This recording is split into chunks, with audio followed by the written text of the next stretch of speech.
a gummy bear.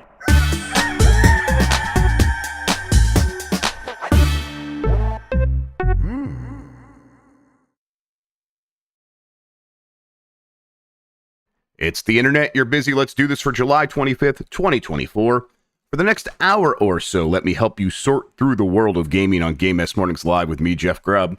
Today, unions, delays, and closures are all changing the video game industry really fast, but I promise to never change or improve. But first, please join me in welcoming today's co-host of Game S Mornings. It's Jeff Bakalar, everybody. Jeff, how are you doing? I'm good, man. Why did you sneak in? I'm not going to improve at all myself in that. I don't understand. Mostly just to save myself from any work or introspection or ever thinking about any of the consequences of my actions. That just seems like a hassle. You gotta, I know you're joking because I know you fairly well, and I know you continue to become a better person every day. And I think everyone should strive for a similar sort of ambition.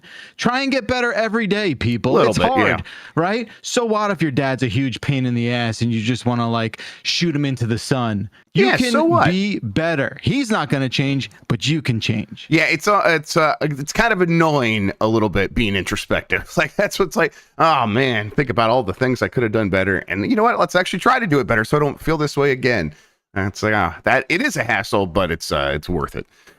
Wait a second. What's this here on my calendar? It says, happy birthday, Marty. What? What's going on there? Oh, wow. Oh, where's the birthday boy? Where's the birthday boy? He's in the hallway looking at himself. Listen, folks, he's 15. Wow. He doesn't even know where he is, let alone that it's his birthday. Hey, crossing your paws for 16 is all I got to say. Hell yeah. I guess he's the same age. Is he the same age as Giant Bomb? Oh, almost. He's almost. He's 15. Giant Bomb's 16. So yeah, he was a little puppy early on. He was never a puppy. He was born 95 years old. Okay, just a grumpy ass tobacco pipe in his mouth. Yeah, it's whittling wood. Well, happy birthday, Marty. Do you guys celebrate? What do you do? I mean, obviously, I get it. The dog doesn't know. He doesn't care. We don't do shit. We're not idiots. I mean, come on.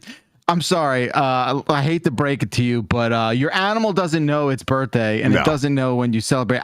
Look, it's okay to do it though. I'm just saying, if it's for you. When you do that for a pet, it's for the family, and that's totally fine. It's okay. I'm just saying. It's a waste of money is what I'm saying. Do your thing. I'm not going to yuck anyone's yum today. It's a happy day because I'm on Game S Mornings. Let's do it. All right. We should explain what we do here. Most weekdays, I, Jeff Grubb, will help piece your gaming life back together. That includes breaking news and maybe even some of our own original reporting. For all these topics, I'll get the input of a bona fide expert who will make me look smart. If you are watching live on Twitch, welcome. You can always listen to the show later on podcast feeds by searching for Game Mess Mornings or find the RSS on giantbomb.com. You can also catch the show later with chapters and timestamps on YouTube. Hello, YouTube. All right, we have a lot to get into, so let's start the morning mess with the World of Warcraft development team has voted to unionize. This is from Tom Ivan at VGC. Blizzard's World of Warcraft development team has voted to unionize. That has been announced. Over 500 members of the team have joined the Communication Workers of America, and Microsoft subsidiary Blizzard Entertainment has recognized their union. The World of Warcraft Game Makers Guild becomes the first wall-to-wall union at Activision Blizzard and the first and the largest at Microsoft at a Microsoft-owned studio. What we've accomplished at World of Warcraft is just the beginning, said Eric Lanham, test analyst and member of the World of Warcraft Game Makers Guild.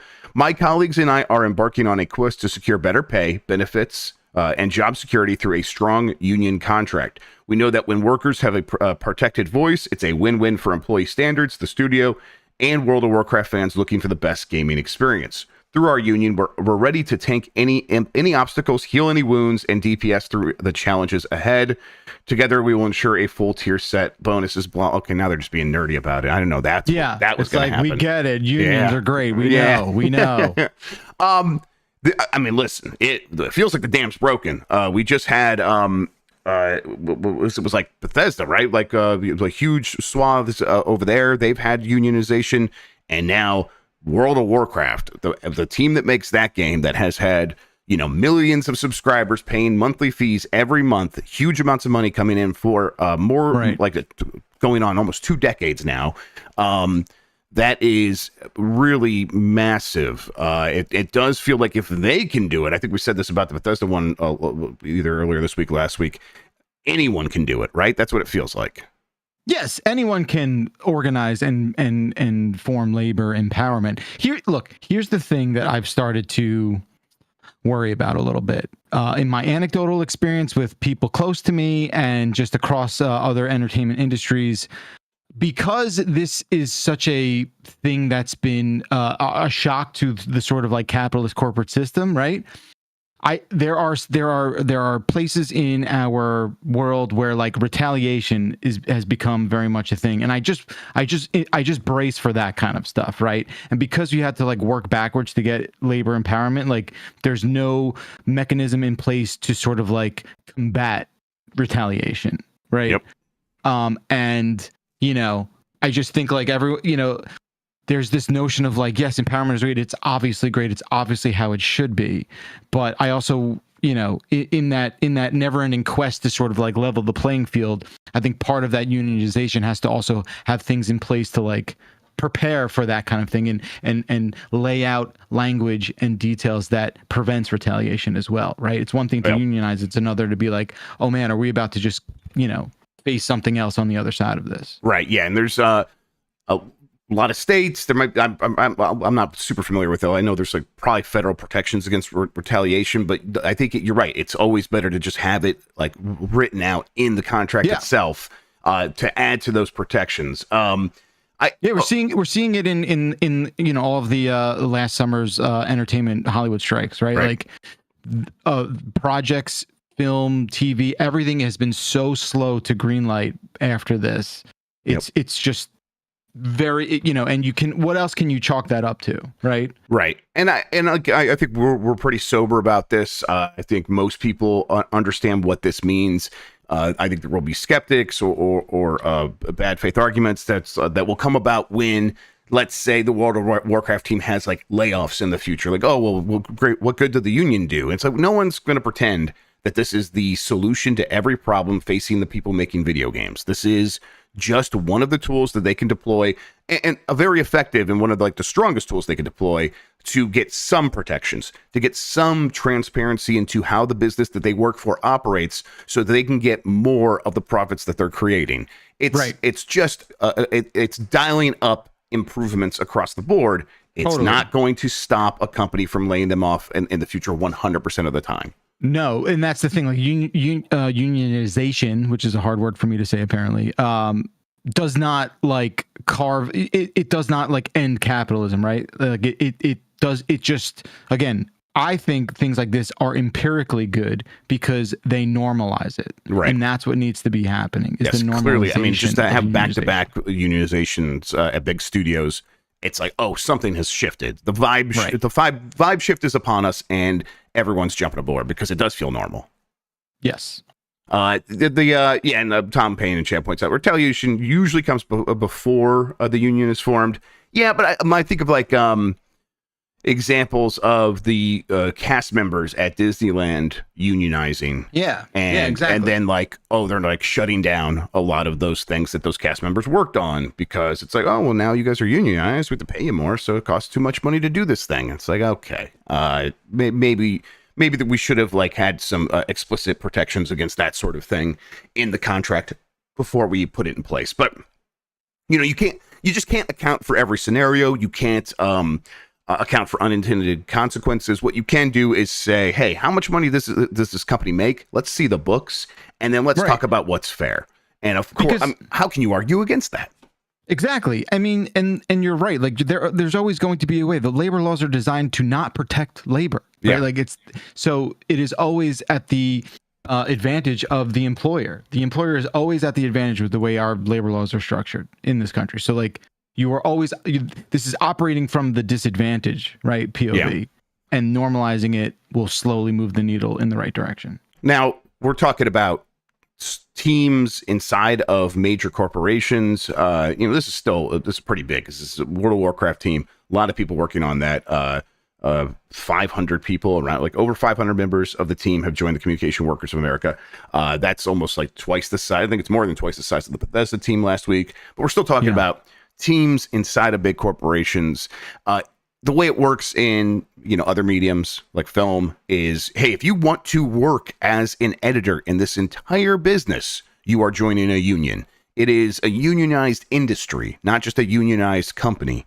Do you think that we're on the pathway to something like that happen? Because that still feels very far away to me. Yeah, it does, because you're having, like you said, these sort of like sectioned off unions within corporations, right? So it's like, what sort of flexibility and transitive kind of property is there? I don't know. I don't know how that works, but me neither. It's better than what it's been, right? So baby steps. Baby steps. We'll see. I'm hopeful. It's like, God, we were saying this for so long, and now it's here. It's impressive to see. I think obviously a lot of younger people coming into the workplace can take credit for this, I believe. So well done. Hell yeah. All right, let's move right ahead. Humble Games lays off all employees and carries on in name only. This is from Nathan Grayson at Aftermath. Today, Humble Games, publisher of indie hits like Signalis, Wizard of Legend, and Temtem, informed employees of layoffs that will impact the whole company, leaving its staff of 36 all jobless.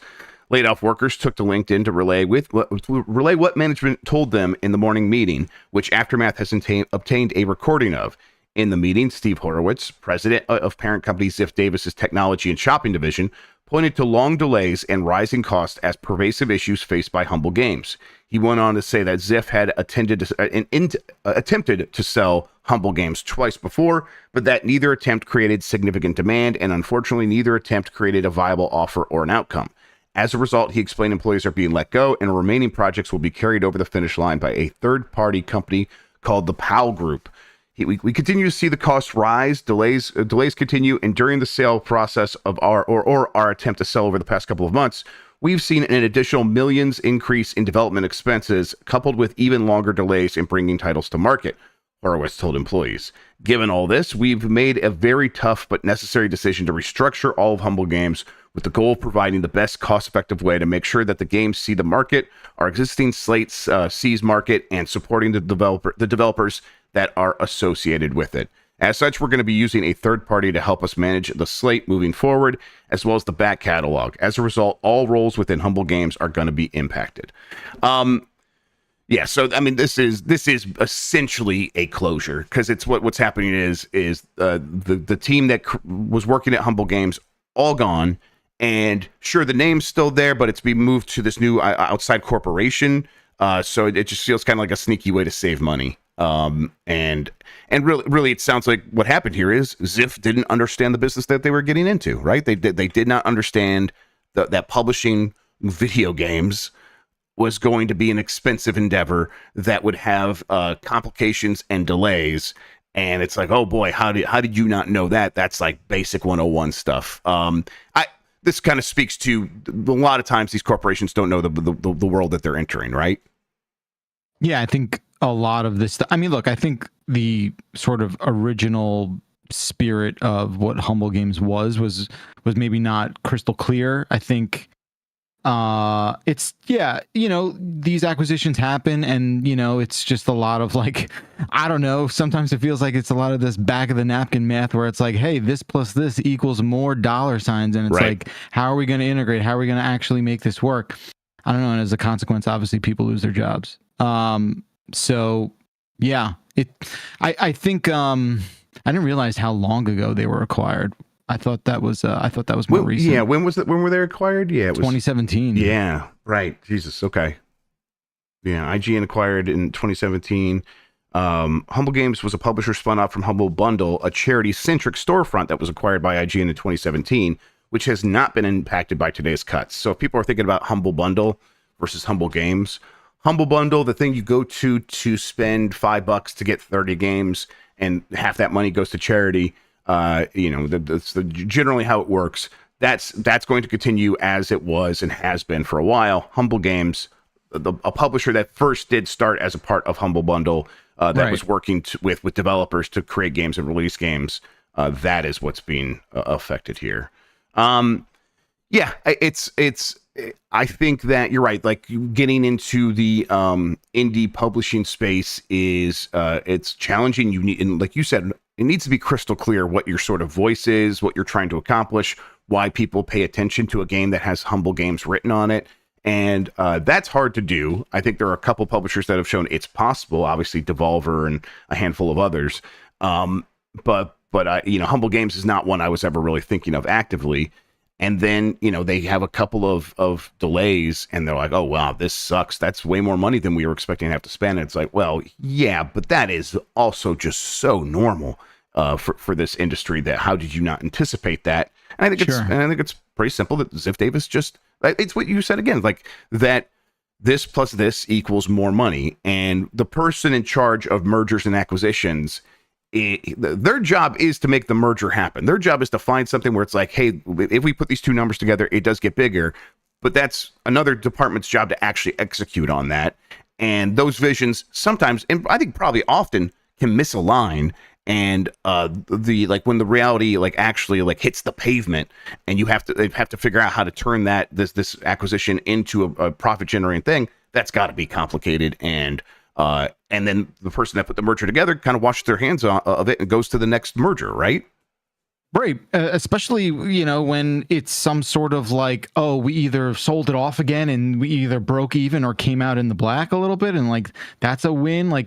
The machinations of acquisitions are so sort of they're petulant and not fully, thought through. It's just, again, all that hangs in the balance are just people, right. They're just people. Just 36 human lives and their families. And houses and shit and apartments and friends and family, whatever. Yep.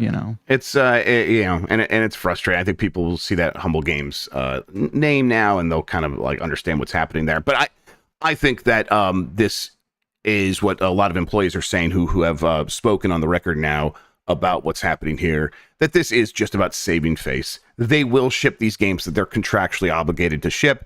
And then I think Humble Games goes away. I don't think they're going to we're outsourcing to this third party company for the long term. No, they'll do what they need. Do what they need to do, and then they'll pull the plug on it, and that's it. All right. Next story here. Stalker 2 has been delayed to November. This is from Jordan Midler at VGC. Stalker 2 has been delayed again in a new video titled Really Again? Developer GSC Game World announced that the game will now launch on November 20th instead of September 5th as previously planned. We know you might be tired of waiting, and we truly appreciate your patience, it said. These 2 additional months will give us the chance to fix more unexpected anomalies, or simply bugs, as you call them. Stalker 2 is shaping up to be everything we envisioned with the launch nearly here, and we are incredibly excited to share more with you, it added. To give you a taste of what's coming, we're thrilled to announce the Stalker 2 developer deep dive video, which will be released on Xbox media channels on August 12th, blah, blah, blah. But this is a one where I'm curious. I'm always intended to play the original Stalker. I never got around to it. I'll try to find some time still to do that. Stalker 2, I've been eyeing, is that actually going to come out? And then it was at Summer Game Fest. Jeff Keighley, I Am 8-Bits thing is Microsoft doesn't have a huge presence there, but the one thing they did have there was they set up a kiosk, a little booth for Stalker 2 and let the developer go there. And that was an Xbox. I don't know if Xbox is publishing, but they're definitely deeply involved and it's on Game Pass and stuff like that. And that was the one thing they had there. It's and I could see it playable. I didn't get to play it myself, but it's there and they're showing it off. It's a real video game. It's not something that's oh man, what is happening here? Is that thing actually going to exist and come out? So it's real. They're showing off. They feel ready. And I believe them when they say this is about squashing bugs. And yet it feels like such a big game for a team that has dealt with so much adversity. Obviously part of being in the Ukraine when the war started and having to move around and try to find people a way out or a way to work on this game while dealing with the realities of the world. And when that's happening, it feels like the game has got to fall into the background. But no, they've been able to continue making it, and it seems like it could actually come out this year still. But I don't know. How does a delay at this point make you feel about a game like this? Yeah, I mean, I feel like we've seen this kind of story before with a game like this that has this sort of tumultuous, rounding third kind of situation. I mean, we're talking 10 weeks. It's like a 10-week delay, and I don't think you go out to market and say 10 weeks and I think obviously delays happen, and everyone is, we want that. We want a game to be the best it can be, but and come out when it's ready, and that's fine. And I don't think there's any sort of like resistance there. I think it's telling though, like a 10-week thing seems to me like that sounds right for what you're saying this is for, right? 10 weeks is not a long time. So, and like you said, this game's pretty much cooked, right? It's pretty much, it looks like it, seems like it, baked and ready to come out of the oven. So I buy this. I think that first delay was sort of like, okay, that's what we expect. A lot of games do this, right? We've seen this where like you get that first delay that's like 6 months, and then you get another like kicker at the end, which is like the delay encore, right? Where it's like, all right, 10 more weeks and then we're good. You don't like, I will just say this, like, I feel like this has now reached the back end of that runway where it's like, okay, now you kind of can't do it anymore. Right. Again, you can do whatever you want. Of course, I want you to be happy with the thing you're putting out. Right. But I feel like the sort of pattern that this game has taken, sort of says like, okay, we're sort of at the end of the delays now. Like when you do that last one, that's only 10 weeks and it's not a long time. Okay, now we all expect to be on the same page here. Especially when you're like, it's 10 weeks and you're talking about, okay, well, why is that happening? We're just squashing bugs. And okay, all right, that makes sense. 10 weeks feels like some time to squash I don't know, a few hundred, a few thousand more bugs. I have no idea, but who knows? Yeah, who knows? But what it says to me is like, there is no reason for concern beyond that, and there should be no real reason for a massive delay following this smaller one. And then if that does happen, I think that betrays a bigger problems that we didn't know about. But certainly this feels like the we were backing out your brand new car off the ship and we scratched it, and we just gotta like buff out that thing that we scratched. It's still here, the car's fine, nothing is fucked here, everything is cool. That's what that feels like. And selfishly, this game's got to come out this year for my fantasy, right, of course. Like I think that's the elephant in the room that no one's really talking about. Right, and they should be. So, yeah, exactly. So thank you. Thank you to GSC. What's I can never remember the thing, because I want to say I think you should leave. Thank you for being here. Thank you, or thank goodness you're here. Thank goodness you're here. I'm so pissed. Because like we get in Slack and Lucy's like, I think this might be my game of the year, and I immediately run to Fantasy Critic to try to get it. My team is full, so I couldn't get it in time. So. Oh yeah, well, I hate to see that. So I said it, and I immediately saw like Jan and Dan's face go and like start typing. Yeah, as well. I did it too. Okay, I put some ungodly bet on that game, so we'll see. Yep. All right, let's see here. Let's go with let's actually, you know what? Let's take a quick break. When we get back, I will hit you up with more headlines right after this.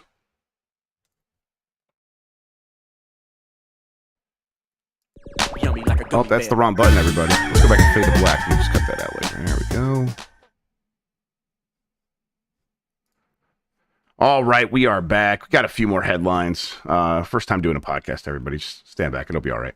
Hunt Showdown 1896 announced for PS5, Xbox Series, and PC. This is from Sal Romano at Gamatsu. Crytek has announced Hunt Showdown 1896, the next chapter of its player versus environment extraction shooter for PlayStation 5, Xbox Series, and PC. It will launch on August 15th. From this date, the original Hunt Showdown will also no longer be playable on PlayStation 4 and Xbox One. Hunt Showdown 1896, basically just an updated version of the game, but it does have a new map, and they're making a lot of other improvements. I find this a little bit confusing because the Hunt is a very popular PvPvE game that has had its dedicated community for a very long time.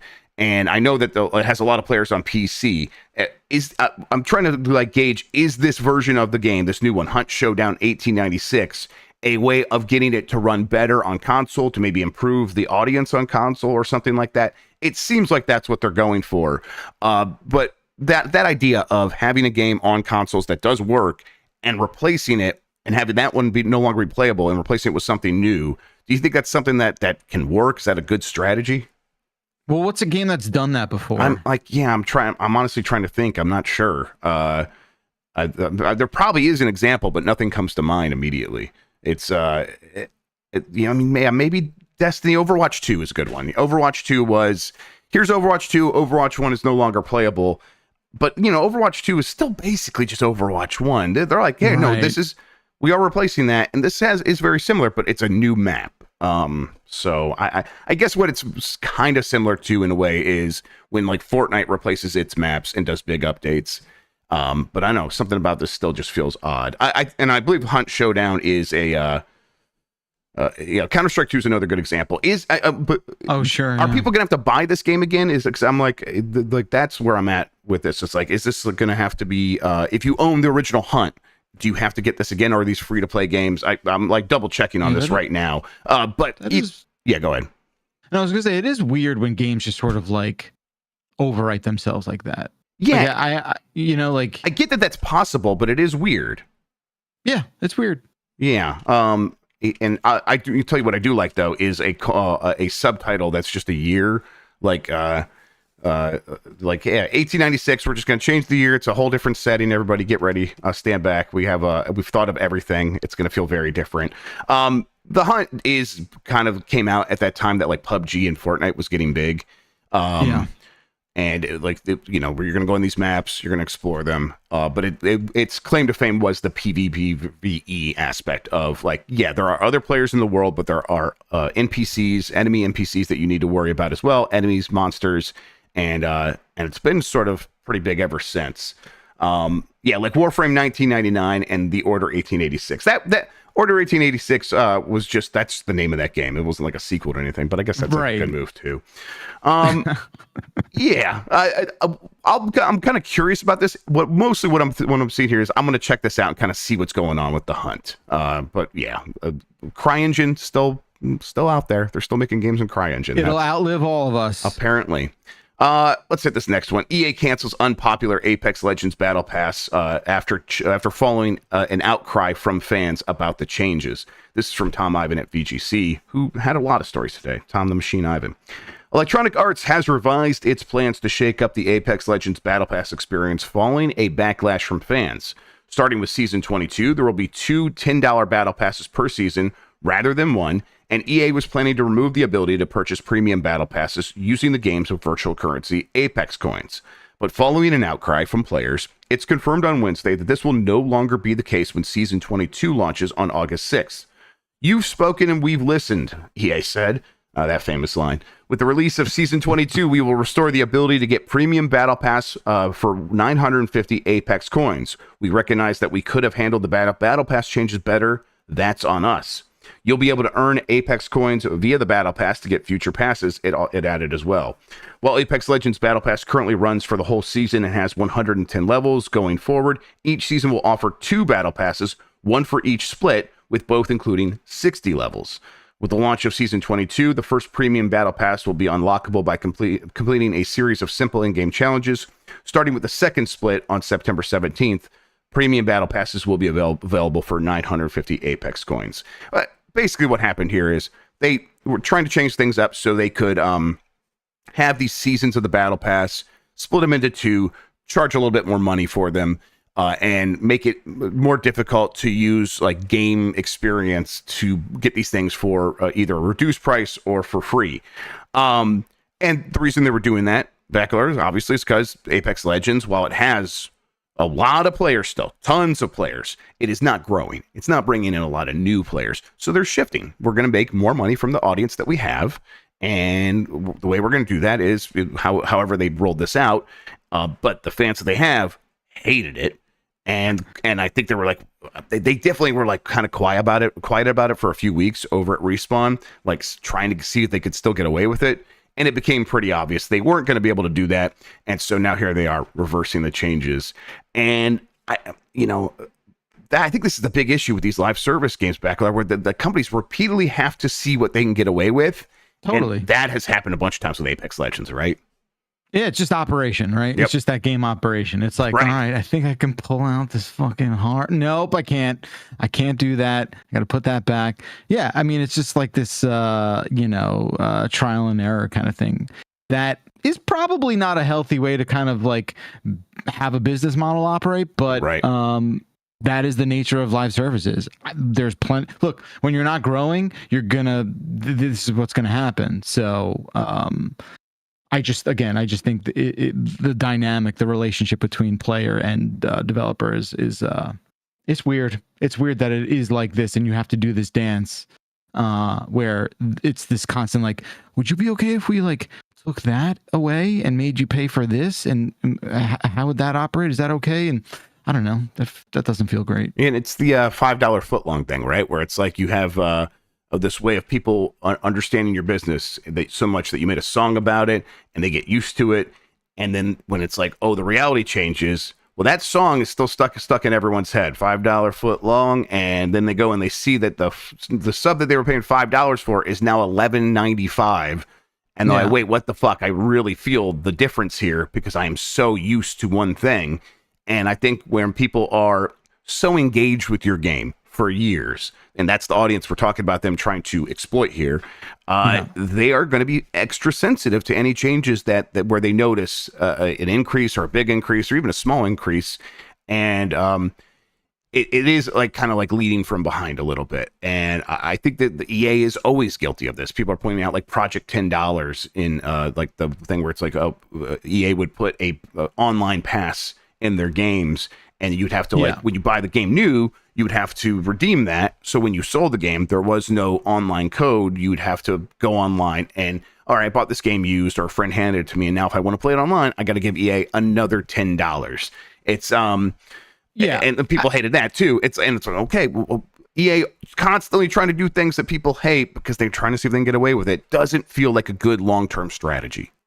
No, and after a while, you become this like repeat offender, and you get associated with that kind of maneuvering. And I just think, I guess the other thing too that I don't understand is like, how are you not able to like read the room in a way that that you have like community outreach and you have people sort of like embedded in the kind of like community trenches, and just be able to kind of like project what the reaction to something like this would be? Like, how is that disconnect so invisible, right? Like, and I wonder, it's like, well, we know some people are going to be upset about this, but we need this to they need to understand we need to do this to make this game make sense for us. And it's that never really works, does it? That trying to be like, let's make the consumer understand our needs. It's basic how to win friends and influence people, right? You can't ever present something to someone without couching it and here's what it does for you. And there's none of that here. None of the stuff. And they do a little bit of it, of like, hey, we're breaking up into two pieces because now we can focus more on each half of the battle pass. It's going to improve each half of the battle pass. And what's happening is the people that play the game can see through that and understand that's not what's really happening. They're very savvy. That's the problem with trying to exploit your most engaged, most savvy users. It's a bad move. Yeah, very short leash there. Yes. Apex Legends, I've said it every time, but I'll continue to say it. Yeah, it has tons of users, but it is on like the back half of its life. They are no longer ramping up. They're sort of just slowly ramping down. That is why that like Titanfall Legends content got canceled. That was going to be like the sequel content that they were going to put inside the Apex Legends browser or launcher, I should say. But they'll continue doing seasons for a very long time. It's just if you were interested in getting into Apex Legends, hearing stuff like this has got to be the kind of thing where it's like, I don't know, maybe I don't need to check out that game. I'll go check out something else. Yeah. Concord has no battle pass. You own Concord. Concord doesn't own you. This is from Evan Campbell at GameSpot. With the beta over, Firewalk Studios is revealing that what players can expect with the launch of Concord, along with what's coming after the game's release. Notably, one popular element seen in many online shooters will be missing on purpose: a battle pass. Mark DeRitter, gameplay animation director at Firewalk, shared this decision on Twitter by adding, "You own Concord. Concord doesn't own you." DeRitter, for his part, previously worked on one of the most popular games in the world with a battle pass as a developer at Raven Software on Call of Duty Warzone, per LinkedIn. While there is no battle pass, Firewalk is promising new free gunners, maps, modes, and more after Concord launches on August 23rd. Of course, Concord also isn't a free-to-play game. It's $40. So having selling a battle pass as well could maybe look a little strange. But there's plenty of games that have a premium price that do have a battle pass. I mean, I think like Call of Duty is, there's the free-to-play side of Call of Duty, but I think doesn't Call of Duty like the $60, $70 game also have a battle pass for its online multiplayer? Yeah. The all the multiplayer stuff, absolutely, yeah. Right. So and I think now it just sort of bleeds into Warzone somehow. Right. It's kind of across the board. It's it applies to everything. I am at a point where it's wait, do I like having battle passes in games? Most of the time, I think if it's a game that I'm only half interested in, it's a distraction and I don't like it. But if I'm deeply into it, it does give me something to do. I don't know. How do you feel? Battle pass is just like fancy animations. Yeah. Right. It's like flashes on the screen. It's like slot machine shit. It's slot machine shit. 100%. So, I mean, and I watch my kid do it with Fortnite, and I'm just like, oh yeah, and I would do it sometimes with Call of Duty. So I get it. They've gamified this kind of progression thing, and there's transactional, value attached to it, and I don't know. I think it really works I think when it's done in the way that scratches that right part of your brain, I think it's a very, very difficult thing to detach a user from. I mean, I think it's Skinner boxes, right? And those are proven to be very addictive. Totally. So I just think but that said, I think it's like lightning in a bottle to make it work and have longevity and have it be this constantly, rewarding thing that a player feels good about, wants to participate in and pay for it. So, it is this thing that everyone seems to chase, but very few developers are able to execute in a way that it's a win-win for the player and the dev. So right, and it's so touchy and user specific. I think Halo Infinite launched, and one of the issues with that game that a lot of people had is disappointing battle pass content. Right? It's we want the battle pass, we want it to be better. It's okay. Well, how would you feel if they took it away completely and there was no battle pass? And I don't know how that audience would feel. I don't know how they're going to feel here. I'll say that I think for Concord, this probably is the right move, at least in this moment where the game feels like it's not going to be able to compete with a lot of the other free-to-play shooters, and it's not free-to-play. So it's $40. Maybe you position this game as spend $40, have a fun couple of months playing this game, maybe, and then move on. What's the harm in that? We got our money, you got your fun time. Sure. It was a transaction, and everyone walks away happy. We're not trying to be your next hobby. We're not trying to swallow up your time and keep you engaged so we can keep you on the treadmill of giving us more money down the line. I think if they can harp on that a little bit, it benefits them a little bit, but it is maybe a couple percentage points difference in improving the outlook of this game. I don't think it suddenly changes how this game is going to perform in the market. Concord, of course, right now, the biggest news for that game is didn't have a lot of excitement coming out of its open beta, and very few players were playing it on Steam when it was in an open beta. It capped out at a couple thousand players concurrently. Meanwhile, Marvel Rivals, not fully out yet. I think it's in beta, and you have to watch people on Twitch to get a code, has thousands, tens of thousands of players playing that game. So it's a strange time for Concord. Have you played did you touch any of the betas? Did you have any interest in doing that? Because I only did it out of obligation. How about you? No, I don't think these games really speak to me. I don't, maybe that's just a personal sort of taste thing that, kind of I gloss over with. There's, that kind of thing is just not what I'm interested in. I only have very the pie chart of my gaming sort of appetite right now. That type of game that is completely occupied by what I play with Dylan with Fortnite. Right. That's all I have room for there. And my live service stuff, all that energy is getting invested into that.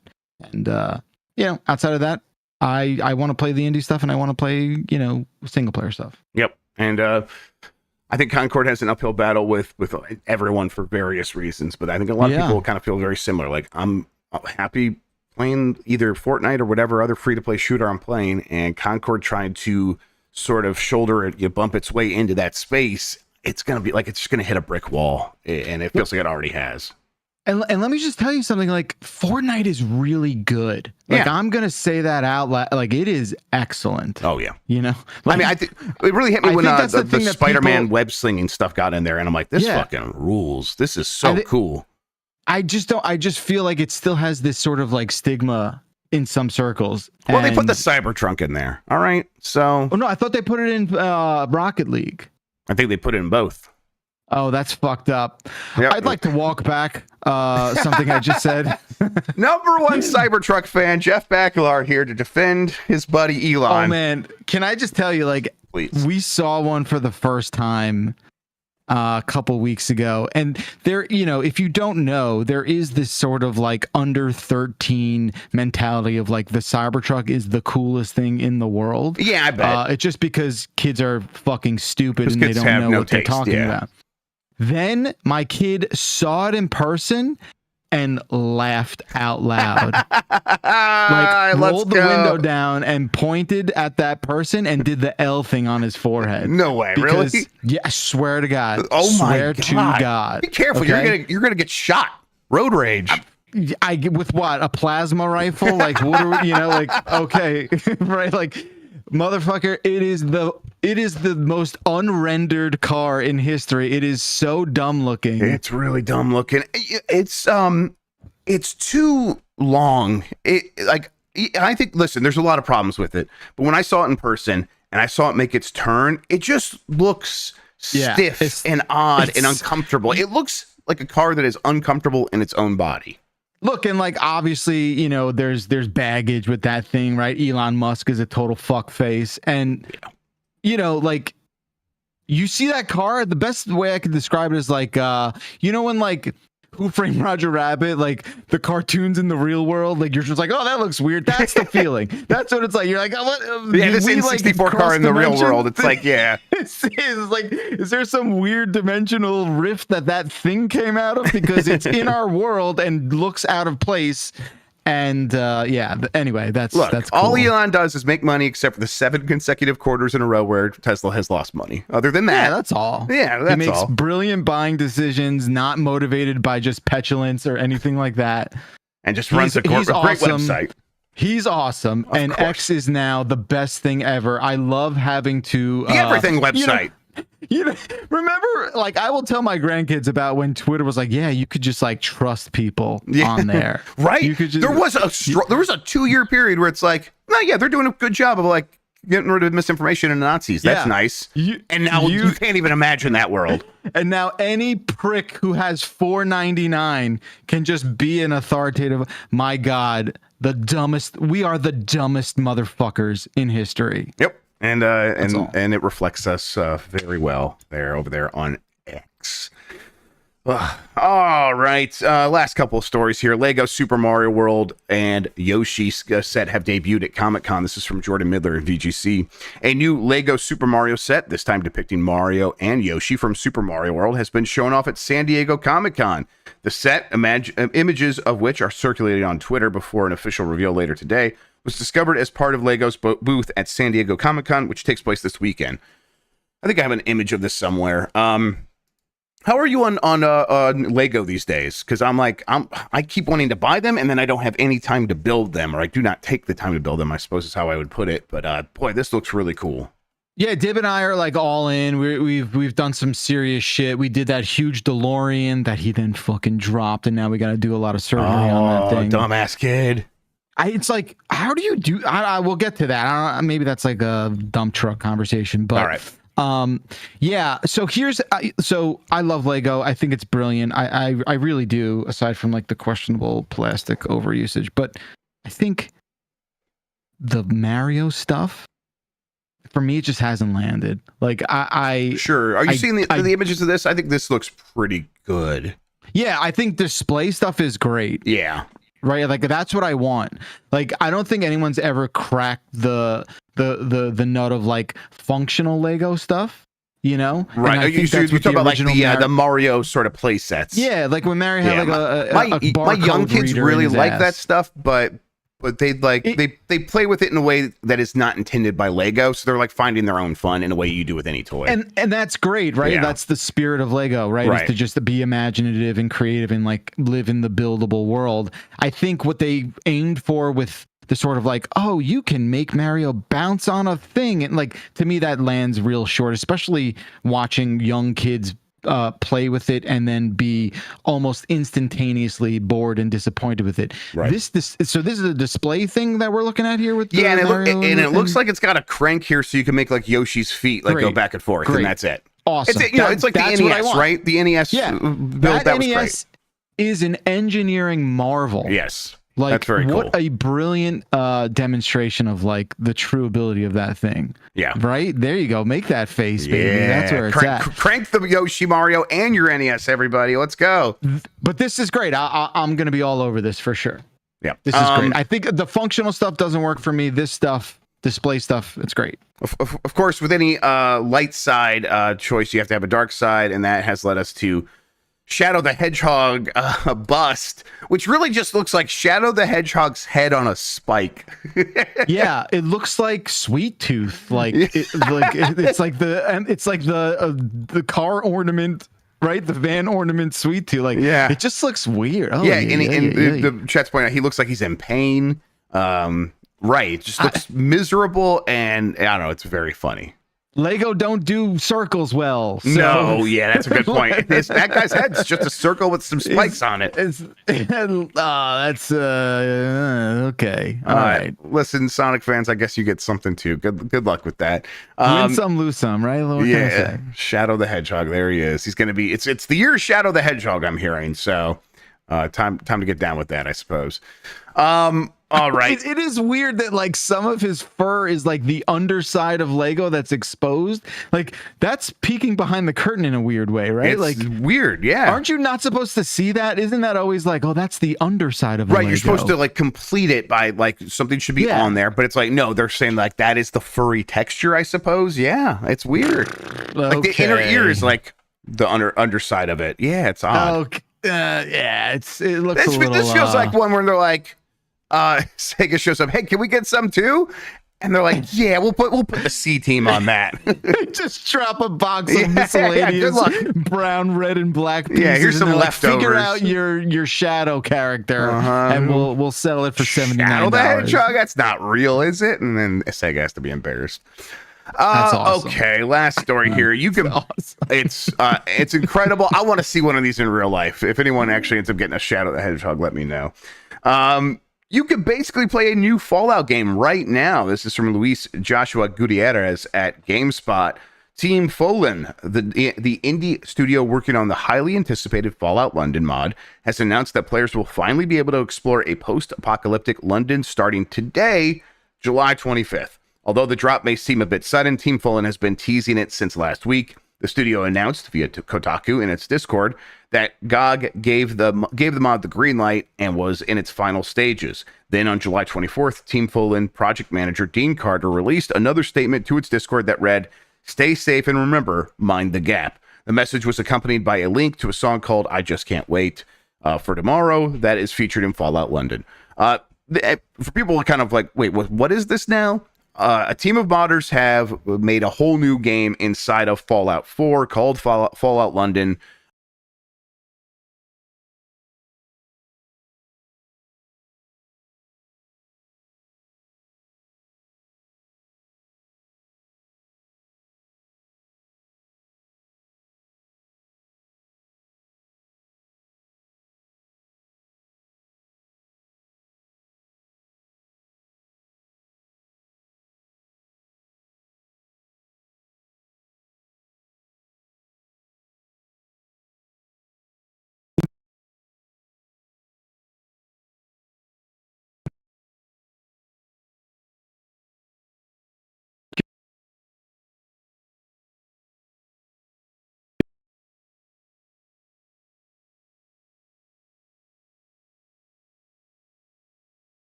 back. Hey, there we are. Sorry, I know what happened. It's been happening a little bit over the last couple of weeks. I've been kicking the USB cord for my Goxler. Right. Yes, I was right. Yep. I kick it a little bit. Don't and then kick it. Don't kick it. Yep, I was leaning back and I had my foot over there in the wires. I need to not do that. You touch that thing and then Windows is like, what have you done? Windows is like, I'm so scared. Windows is like, oh god, I gotta reorder all of you guys now. Okay, so you're the microphone. No, you're the camera. You're the microphone. Yeah. Awesome. Where am I? Oh god! It's like like that TikTok, the PlayStation 5 turning back on after you unplugged it. Like, what did you do? Like that sort of situation. It's the kitchen in the Bear season 1. Like exactly. That's what it is. All of a sudden. Oh yeah. It's just in there screaming at each other. They're very toxic inside my computer right now. Anyway, Fallout London. It's happening. Basically full conversion sequel mod. I'm gonna check this out. Yeah, so I don't know much about it. It's built on which Fallout? It's Fallout 4, I believe. Yes, it's okay. And it's set 50 years before the events of Fallout 4. The mod has placed a significant emphasis on realism and melee combat and features voice acting from Neil Newborn, who was what's his name in Baldur's Gate 3, Colin Baker from Doctor Who, Sylvester McCoy from Doctor Who. It's really impressive stuff. They've done a lot of work on this, and like I said, they were going to release it earlier this year. Then that Fallout 4 update happened, so they delayed it. Right on. Yeah, this is the kind of thing you get from the modding scene where they really can just go all out sometimes, and I'm glad they are able to do that. It's also very good for the video game industry because it's going around this morning on like development Twitter of a lot of people saying, if you want to learn how to make games, don't go do YouTube tutorials for Unity or some bullshit like that. Learn how to mod, because that's much, much closer to what it's like to make a AAA game. That's interesting. Because you're going to be working with tools that are already existing. You're going to be working on a small corner of a game instead of like building the game from the ground up, which is much more likely going to be what your job is going to look like. So if that's what you're interested in, and also it helps because that's the sort of way that people learn so many things. Writing fan fiction before you write your own stuff.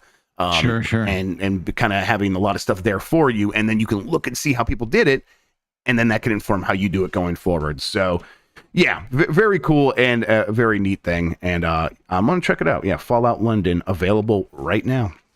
Cool. I guess you can, and since they mentioned GOG, it must be available on GOG. I guess that's where you can download it. You obviously will need Fallout 4 to be able to play it. All right, that does it for the news headlines. I have a poll question, though, that we'll bring up. First, I'll just bring up the Shadow the Hedgehog again, because why the hell not? Oh, boy. Yeah, there he is. Let's hit refresh here and see. Okay, would you play another Mario plus Rabbids? I'm going to say yes. And 45% also said yes. 55% said no. We did that because the lead has left that studio. Probably not going to get another Mario plus Rabbids, but I would play one. And then we also asked, will you watch Michael Bay's Skibbity Toilet? Bakalar, did you hear about this? No, what? Michael Bay is producing or directing a Skibbity Toilet movie, and they're also pitching a television show. They're trying to, it's here. It's upon us. The Gen Alpha have announced their arrival, and they want us to know that the thing that they care about the most, what's important to them on the Gen Alpha scale, is Skibbity Toilet. So I just think 14% said yes, 33% said no, and 53% said, what are you talking about? All right. I'm very in touch with the sort of population that is saying this and into what this is, and I know what it is too, just by virtue of being very online, right? Yes. Oh yeah, totally. Dibs, 10, 9, 10, 9? He's 9. He's 9. Okay, so that's what, third, fourth grade? Yeah, he's going into fourth. I think like as far as I'm aware, that boat has also sailed. It's not a thing. Interesting. I don't understand These are, it's like giving like the Hawk 2 girl that one's crazy. Whatever. But I'm just saying, I'm glad she's getting paid. She deserves it because who cares? If anyone deserves anything. But that's fine. Right. But my point is not the quality of the thing. Yes. My point is the brevity of it all, right? And like how fleeting everything is. And like I don't think Skibbity has legs. I think it's a fun sort of like joke that was around for 6 months, but like I don't know, people are just not doing that shit anymore. Yeah, they did include it in the Variety story where they announced this. There was this chart they included to sort of as a point of comparison to other big media brands. And it was like, here's like how many views on YouTube DC, Jurassic World, Marvel, Star Wars, The Fast Saga, The Wizarding World of Harry Potter, NBA, and NFL all get. And then here's what the channel that has the Skibbity Toilet videos does. And it like shot up to the point where it's like it was orders of magnitude, hundreds of times bigger than any of those other ones. And now it's definitely crashed back down, but it's still like 5, 6, 7 times more popular than any of those things in terms of raw views on YouTube. So they're probably like, okay, clearly it has died down to the point where it's no longer this fervor, but there is now a dedicated audience and maybe we can get in there. Now, I think you're still mostly right, Bakalar, that this is a flash in the pan and there isn't a lot there. It's just a meme. It's a meme. And look, like I understand the calculus, right? Like if there is a projection of like, hey, we could just do a smash and grab on this thing and it's gonna, like then I guess you're gonna get like a 2-week movie, production. I don't know. Like, how do you justify it? Don't forget everyone, who's like a Skibbity person. They're under like 15 and they don't I'm have a Skibbity person. I'm a Skibbity person. Disposable income. They don't have buying power. That's true. Right. That's right. Don't forget that. I mean, I think all the new Jurassic Park stuff sucks also, but like, there's boomers who are going to pay money to see that shit. You're right. But let's step back and say in fairness, like the most popular thing in media right now is to take stuff from the 80s and 90s and remake it for old ass people with money like us. So letting the kids have one thing right now that is new from their culture, it's bizarre, but whatever. Have your thing. Yeah, we're not going to stand in the way. Totally not interested in standing in the way. I would love to just, I'd love to rubberneck this whole thing and just sort of like, same. Watch it go by on the parkway and just be like, what the fuck happened over there? Jesus, like that kind of thing. So go for it, Michael Bay. You seem perfect for this opportunity. All right. 5 days ago, the Defuck Boom channel, which is where you get your Skibbity Toilet content from, uploaded Skibbity Toilet 76. Parentheses full episode, 8 minutes and 11 seconds, and it has 14 million views. So it's like that is right. That is normal, very popular YouTube channel stuff, right? How many views was that Fred kid getting before he got a movie, or the Angry Orange movie? Right? I don't know. Yeah, who knows, right? So I'll say at the very least, I think this is the shit that they make in Gary's Mod with this, or however they're making these things. It's funny. It's definitely funny. It's crazy. It's fun. Crazy, It's funny, and it's like these giant epic mech battles with massive toilets. It's weird and interesting. I just wonder how they turn it into a movie. But Michael Bay seems like the right guy to do it. Absolutely. Yeah. All right. That is the poll questions from yesterday. We have another poll question, but before we do that, Bakalar, what do we have going on right now that we could tell people out where they could find us on the internet, where they could find some of us in person, like San Diego Comic-Con? What do we have going on? Yes, we're hosting a panel in San Diego Comic-Con with Tamor, Lucy, Jan's going to be there. A couple friends from other fandom properties are going to be discussing like the best video games that should get some sort of like it's like show adaptation. The next video game that should get adapted into a show like Fallout, basically, is what they're doing. Yeah. So if you're out there at SDCC, go check that out. Support our team. Get out there and show the team some love. We've got other stuff popping off. We'll be doing some dump truck later today. And what do we have planned for Friday? We also might do some Marvel Rivals today. I'm like just kind of in talks with Sean to figure that out. I asked for more codes. if we can get some, I have one.